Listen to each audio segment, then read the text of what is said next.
When we have a lack of sleep, we feel that sluggishness. We have the low energy. We don't feel like doing anything. And the brain knows that the quickest way to get energy is to eat something sweet, eat something carby. And so we do it. We eat the pretzels, or we eat the chocolate, or we eat the cookies or the brownies, or whatever it is. For many of us, we start this habit loop because maybe we go through a spell of not sleeping well, and then we continue it because it's now an established habit, because the brain likes having sugar, right? We like eating these things. And so it's easy to get into this habit of eating the sugar at 3 o'clock because we've done it for a few days. And now the brain's like, oh, well, even though we had really good sleep last night, I still want some sugar. And so it's totally normal that this happens. And then we continue doing it. You are listening to the Done With Dieting podcast, the podcast for women in midlife who are done with dieting but still want to lose weight and feel good in your clothes. You know that diets don't work long term, but you feel like there's this secret that everyone else knows that you just haven't figured out yet. I am your host, Elizabeth Sherman, and I've helped hundreds of women get off the diet roller coaster, change their relationship with food, exercise, and their bodies. Through this podcast, my goal is to help you too. Welcome. Let's get started.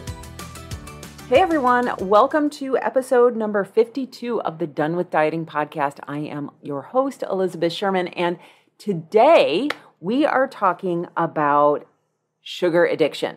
We hear it all the time, don't we? That sugar is addictive, or that sugar is just as addictive as cocaine is. In fact, I've been having this conversation with so many of my clients lately where they talk about how there's a slippery slope, right? We use that term, the slippery slope of eating cookies or eating flour or anything like that. And especially since we just got done with the holidays and so many people are trying to cut back and finding it really difficult because we've been letting ourselves indulge a little bit in cookies, and where we normally wouldn't do that because it's the holidays, because we don't get these cookies and these treats and all of these delicious things year round, we've allowed ourselves to take part in them. And I think that that's absolutely fine and a great idea. But what's happening is that so many of us are now finding it really difficult to wean ourselves off of it. And so we're feeling those cravings that are popping up. We're feeling our brain go to the area of, oh, I should have a cookie, right? And when we do that, we feel these incredible urges. And so it feels like sugar is addictive. And I hear this all the time also, that sugar is the devil. And so one of the questions that many of my clients have is like, what is the deal here? Is this something that I'm going to have to deal with for the rest of my life? And so I think, first of all, it's really important to acknowledge that for many of us, many women over the age of 45, our bodies become so much more sensitive to not only stress, but also insulin. And when we eat cookies, when we eat treats, when we eat sugar, what happens in the body is we eat that, the stomach breaks down the food that we eat, and it passes it through the stomach lining and into our bloodstream. And what's going through our bloodstream is glucose, okay, so sugar.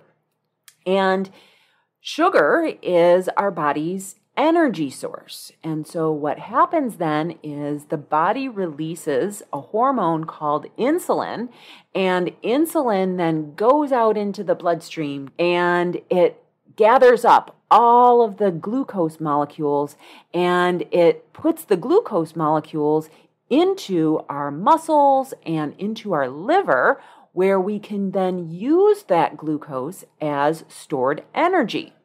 Now, if we haven't used up all of the energy in our muscles and in our liver, if there isn't any more storage, then what our body does is it takes the leftover glucose molecules and it converts it into fat. Okay? And so when we eat cookies, eating cookies isn't necessarily a bad thing, but eating more cookies than our body can store, right? Eating more cookies than our body can store then allows us to put on excess fat. All right? So just being aware of what's happening there when we eat simple carbohydrates or even complex carbohydrates, that if we eat more, then our body has the capacity to store or use as energy, then what happens is we gain fat.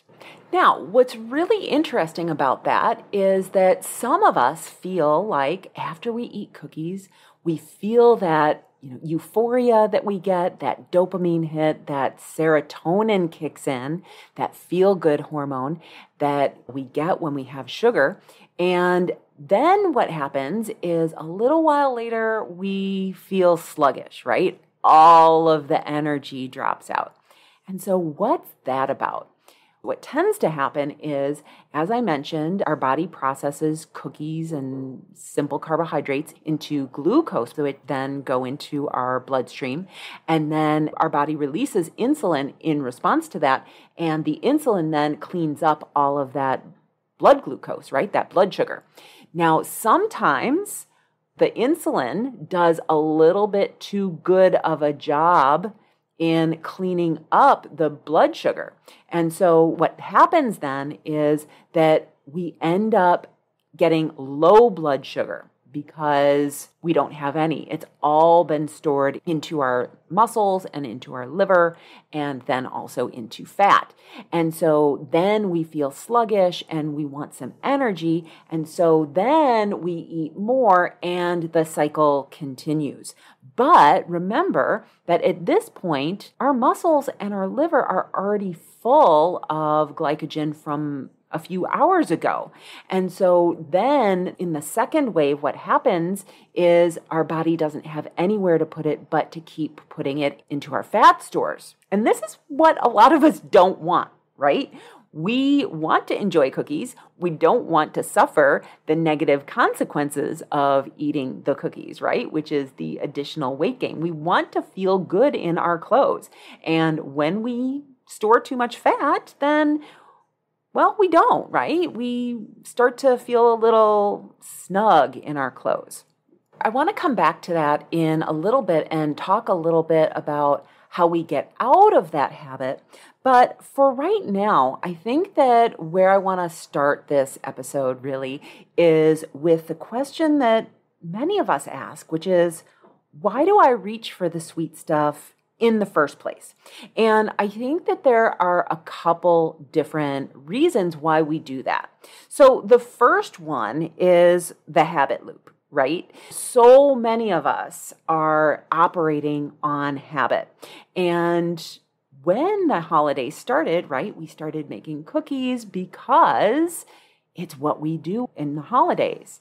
When we start making cookies and all of those sweet treats, that is actually a habit too. Granted, we haven't done it for a year, but when we hear Christmas carols, when we are cleaning up after Thanksgiving and we're buying presents, it just goes with the entire process. And it's something that we may experience only seasonally, but we still experience it.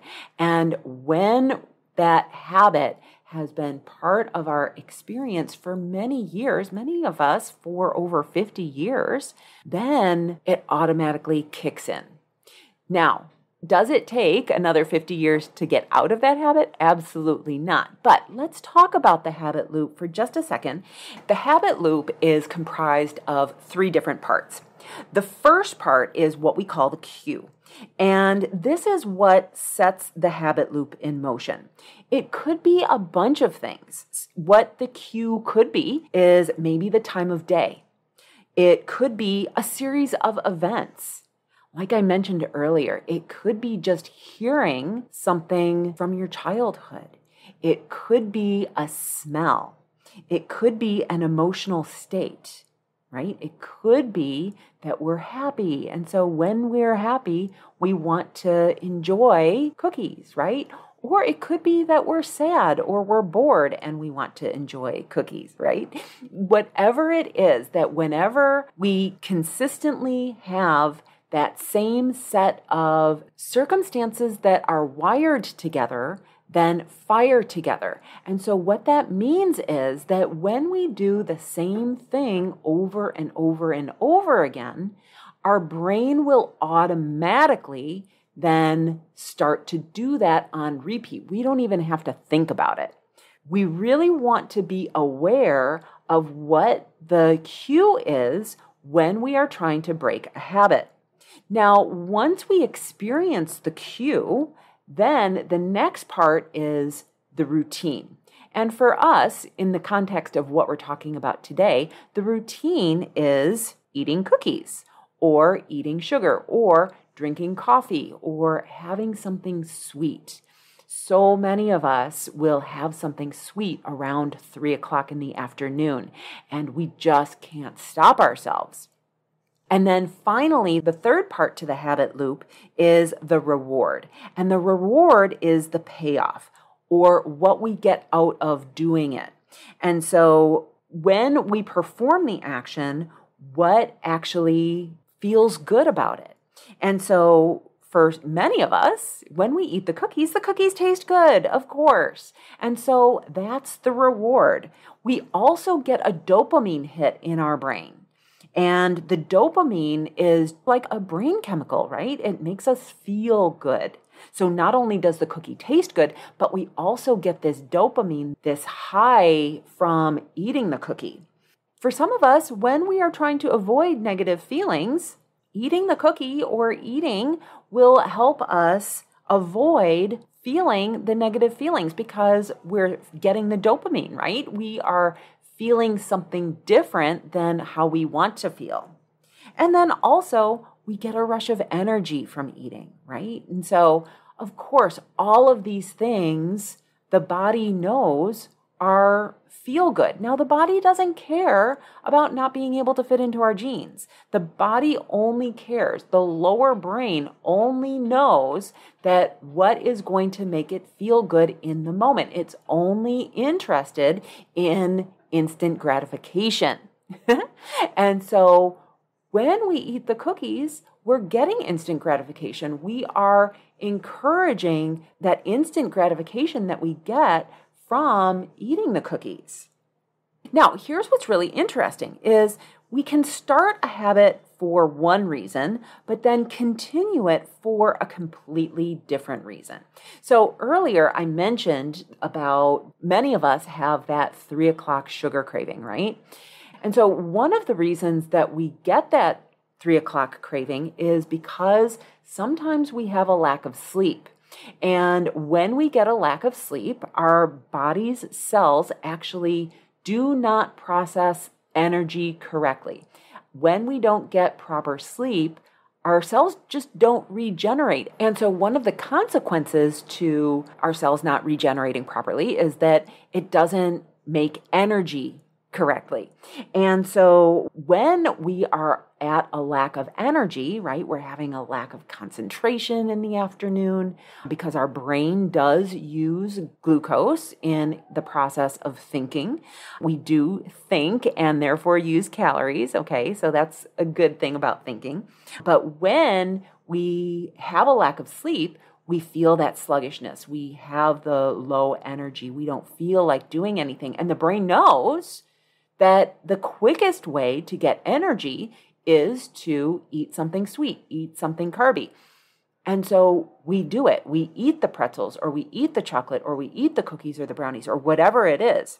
For many of us, we start this habit loop because maybe we go through a spell of not sleeping well, and then we continue it because it's now an established habit, because the brain likes having sugar, right? We like eating these things. And so it's easy to get into this habit of eating the sugar at 3 o'clock because we've done it for a few days. And now the brain's like, oh, well, even though we had really good sleep last night, I still want some sugar. And so it's totally normal that this happens. And then we continue doing it. Now, many of my clients will say that sugar is a slippery slope.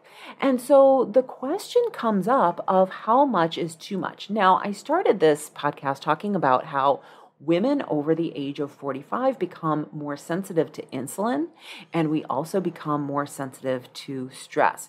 And so when we're talking about this slippery slope of eating too much sugar or eating too many carbohydrates, what if the slippery slope is just your body's hormonal response to eating too much of the wrong foods?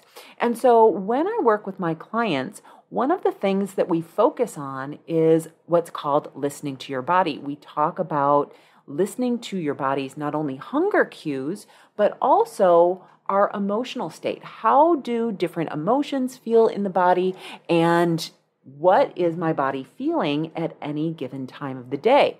And when we really dial into the right set of habits for us, so eating the number of vegetables that our body needs, drinking enough water, moving as much as the body needs it to, and really getting enough sleep, then what happens is we feel really amazing. And so the second layer or version 2 of listening to your body is starting to notice when we start getting a little moody, when we start getting a little bit low in energy, when we start having cravings, when our appetite kicks up. And these are what I call biomarkers. And if you're interested in learning more about those biomarkers, in episode 36 titled Managing Menopause, I do talk a lot more about those biomarkers and how to manage them so that you feel a lot better. But when we are listening to our body, we start to notice how those subtle cues, the way that our body communicates with us and tells us that things are a little off, that we need to pay attention to. And there's something that I help my clients establish, which is what I call the starch tipping point. And what the starch tipping point is, and it also applies to sugar and all of the other things that we eat, which is the amount of starch or sugar that we can have in our diet and not suffer any negative consequences to that. And so there's an amount of starch or cookies that we can eat on a daily basis or maybe a weekly basis. Everyone's completely different in terms of how much they can eat and how often, but one of the things that we want to figure out for each of us is how much we can eat or drink without that negatively affecting us and having this slippery slope where we all of a sudden feel like we are out of control with our cravings, right? Because none of us want to feel like food has power over us. And so once we get out of the habit of eating these foods, then how do we maintain it, and how do we ride that little edge of having some in our diet, but not too much? Because that's really what we all want to know, right? None of us want to cut sugar out completely from our diets. The only time we really want to do that is if there's some sort of problem or negative health consequence where I can't have any in my diet, maybe diabetes, gluten intolerance, or something like that, where we don't want to cut it out completely because we want to be able to enjoy those things with our friends and our family. But we want to be able to still have a sense of control and feel good about our bodies when we are eating these foods. And so some of the symptoms of really feeling like you're addicted to sugar could be cravings. And this can actually not just stop at sugar, so craving more sugar for sure is going to be one of the symptoms, but also having it transfer over into other simple carby types of foods. And so when I was talking about dopamine earlier, before we became an industrialized society, we were hunters and gatherers, right? And so our brains and our bodies haven't caught up evolutionarily with our technology. And so when we were hunters and gatherers, we would find a strawberry, for example, in a patch. We would be walking along and we would find a strawberry and we would eat the strawberry and immediately the brain would get the dopamine hit and it would light up and we would remember, oh, this food has calories. This food is good for us. We need to eat this more. And so that's how the body knew that this strawberry was good for us and a good source of calories. But as we've become more industrialized as a society, we've become a little bit more sedentary, right? And we have machinery that actually makes and brings food to us. And not only that, but we've figured out as a society how to extract the sugar from the strawberry and condense it down.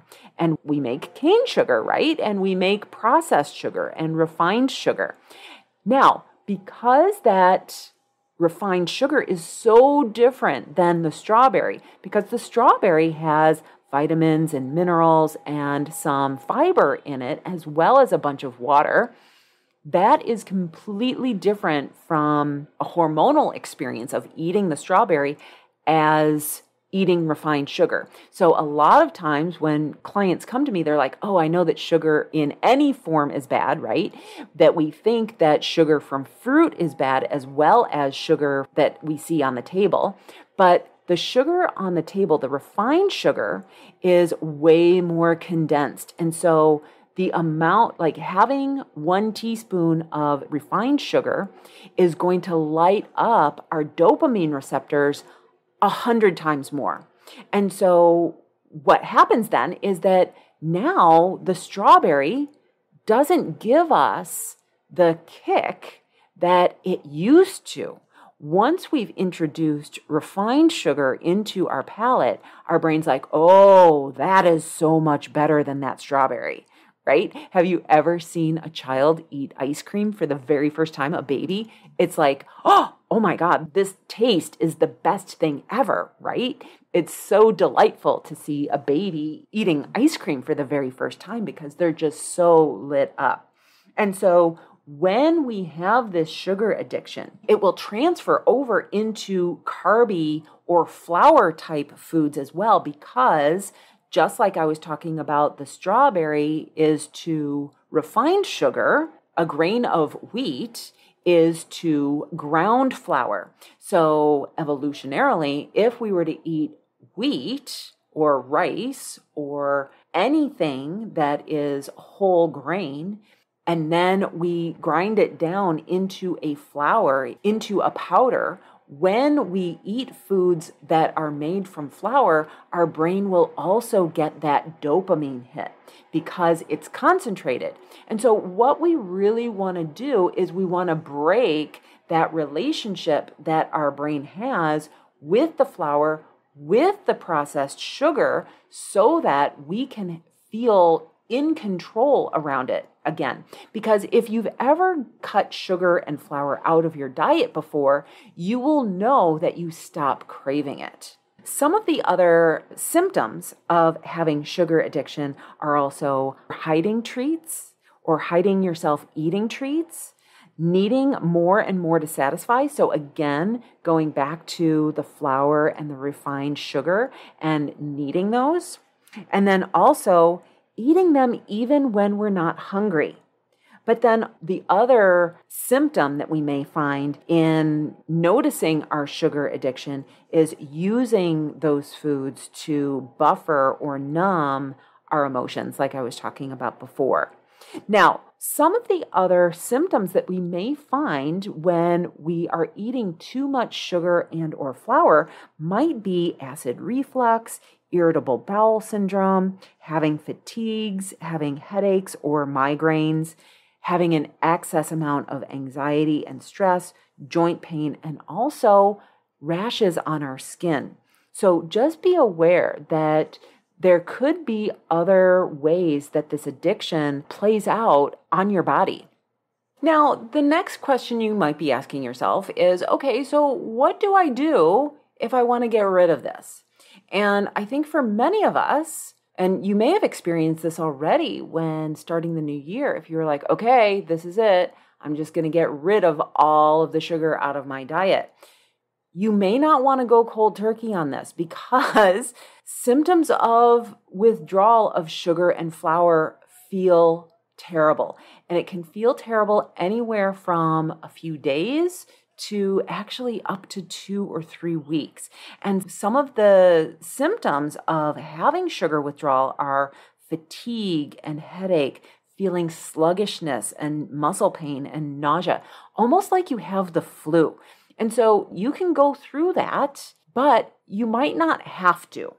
And so one of the things that you may want to do is identify what are all of the different triggers. When is it that you actually reach for the sugar? And when you can identify those different points in the day or in the week or whatever your habits are, so identifying each of the different habit loops of when you reach for sugar, what you want to do is then systematically go through each one of those and dismantle each habit loop. So many of us want to get rid of all of them, but then what happens is we feel like a failure if one of them creeps in and we didn't identify it. And so just be aware that when we are measuring progress, the way that we measure progress is not necessarily through adopting the new behavior, but limiting the behavior that we don't want. What we want to do is, so many of us see success in performing the better behavior, which would be resisting the sugar, which would be resisting the flour. But for many of us, what we should be looking at instead is not performing the new behavior, but how often we are not performing the negative behavior. Okay? So that's the first thing, is identify triggers and systematically reduce each one. Next is some people will ask about artificial sweeteners. Now, this is a really good question because when we want to stop eating sugar, we'll often think of, okay, so I'm going to drink Diet Coke instead of regular Coke, or I'm going to have sugar-free gum instead of regular gum. And that can actually be really helpful when it comes to reducing our sugar intake. However, be aware that it doesn't necessarily change the habit loop. It doesn't change the craving for the sweet.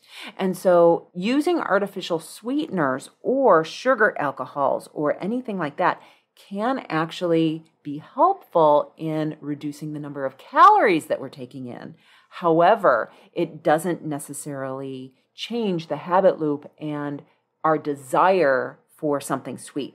And so just be aware that if you're going to switch to artificial sweeteners, that's fine, but you may find yourself back in this situation where you're still craving sweets and you're giving into sugar more frequently because we haven't really downregulated that dopamine receptor in the brain. Another technique that you can use is avoid drinking your calories. So avoid flavored coffees that have sugar in them. Sometimes if you're having smoothies with honey or agave nectar, those can also add to the sweetness. So just be aware that we really want to avoid drinking your calories, avoid drinking sodas and things like that. The other thing that we can do, though, is we can increase the amount of water we're drinking. We can increase the number of vegetables that we're eating, increase our protein, increase the amount of activity that we're doing on a regular basis. So using up the energy that our body has stored over the past month by walking, or by doing other types of easy exercise like gardening or shoveling or things like that. Just be more active and just move around more. And that will for sure help you to feel better and get rid of that sluggishness. And then finally, the other thing that you can increase is your sleep. And this may go hand in hand with your reduction of sugar, that the less sugar you take, you might find that you actually sleep better. Okay? And finally, the last thing that we want to do is that we want to decrease our stress. Now, one thing that we can also do is we can retrain our taste buds to downregulate the dopamine hit. And so what we want to do there is we want to pick foods that don't have added sugars. So things like, if you look at the nutritional label, look for things not just sugar, but also things that have sucrose in them or glucose, agave nectar, brown rice syrup, high fructose corn syrup, dextrose, anything with OSE in the end is a sugar. Evaporated cane juice is also a sugar. Glucose, lactose, malt syrup, molasses, and sucrose, those are all things that are sugar that are going to make us crave more sugar. And so what we want to do is we want to be able to identify all of those hidden sugars in the foods that we're eating and be aware that you're going to find them. Once you start looking at nutritional labels, you're going to find these sugars in many of the foods that you eat. Things like bread and ketchup, things that don't even really feel sweet. Barbecue sauce, salad dressing, flavored coffee, and again, pasta sauce. So all of these things are going to add up to sugar in your diet. So earlier, I was talking about our insulin and our blood sugar. And so be aware that when we eat cookies by themselves, our blood sugar will spike, that releases the insulin, and then our blood sugar falls. And then we go through that sluggishness, and then we want to eat again, and then we eat the cookie, and then our blood sugar spikes, and we just keep going through this whole process. One of the keys to feeling good and managing our weight is actually managing our blood sugar. And so how we want to do that is, first of all, you don't want to eat a large amount of sugar in one sitting. So you want to be able to give your body time to absorb it. But also, like I was talking about with the strawberry, when we eat fruit, fruit has fiber in it. And it also has vitamins and minerals in it. So those things are good. Don't be afraid of fruit, especially when it comes to sugar. Now, in general, we want to eat less of tropical fruits. And so tropical fruits tend to have more sugar in them. But things like strawberries, apples, blueberries, and pears tend to be a little bit more higher in water content, higher in fiber. And so therefore they're good. They're going to slow the absorption of that sugar into our bloodstream.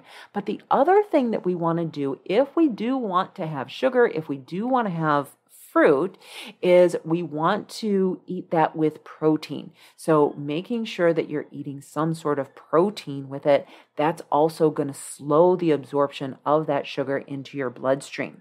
And eating sugar after a strenuous workout, after a strength training workout, or a long run is actually a really great time to have sugar, whether it's fruit or whether it's cookies, because what is happening then is with exercise, our body is using up all of that stored glucose.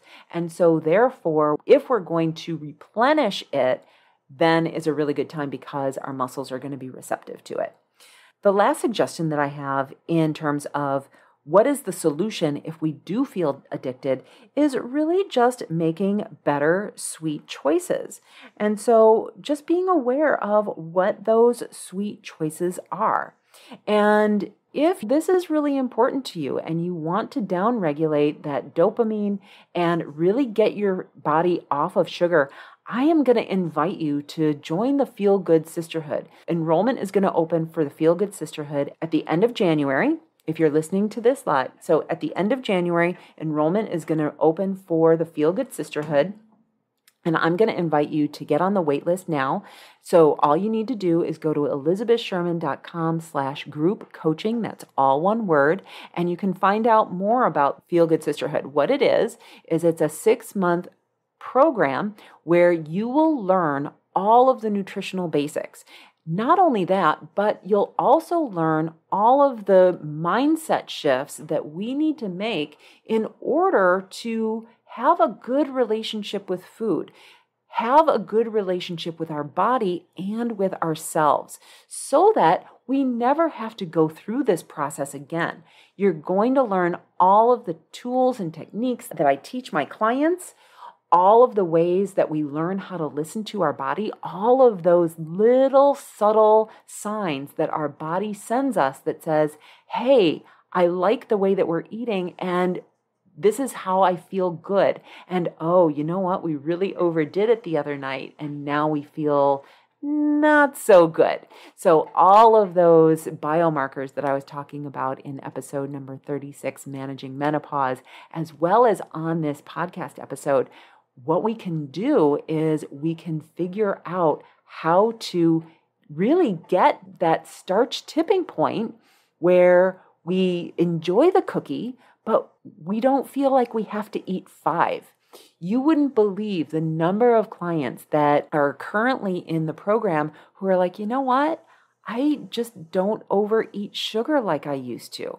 It's mind-boggling how good this program is. So if this is something that's on your to-do list for 2022, I am going to highly recommend that you check out the Feel Good Sisterhood. Again, enrollment is opening in the next few weeks, and so I would love to have you join. And if you just have a question about it, feel free to reach out to me. You can find me on Facebook or Instagram, or you can find me on my website at elizabethsherman.com.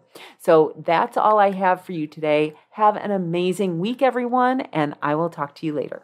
Bye-bye. Hey, if you enjoyed listening to this podcast, you have to come check out the Feel Good Sisterhood. It's my small group coaching program where we take all of this material and we apply it. We figure out what works for us, and we don't ever look back at another diet ever again. Join me over at elizabethsherman.com/group coaching. I'd love to have you join me in the Feel Good Sisterhood. See you there.